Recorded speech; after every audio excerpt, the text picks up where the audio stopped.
সকাল বন্ধুরা, আপনারা সবাই কেমন আছেন? আশা করি ভালো আছেন।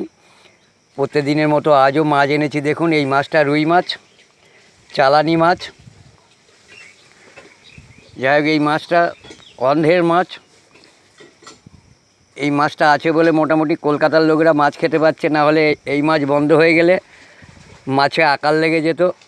যাই হোক বন্ধুরা, এই মাছ এটা মানে চাষের মাছ, বড় বড় ঝিলের মাছ।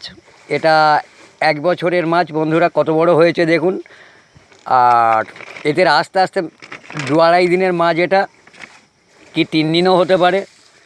আর একটা মাছ এনেছি বন্ধুরা, দেখুন, এটা হচ্ছে চিংড়ি মাছ, ভেনামি চিংড়ি। এখন মাছ পাওয়া যাচ্ছে না। আষাঢ় মাসের 2-3 তারিখ থেকে বন্ধুরা আপনাদের নিত্য নতুন অনেক রকমের মাছ দেখাতে পারবো। এখন এই একটা মাছ আপনাদের এই যা পাবো তাই দেখাবো। এই চিংড়ি মাছ আর রুই মাছটা নিয়েই চলছে। আজকে এই পর্যন্ত দেখাতে পারলাম। ভালো লাগলে একটা কমেন্ট করে জানাবেন বন্ধুরা। রাখছি।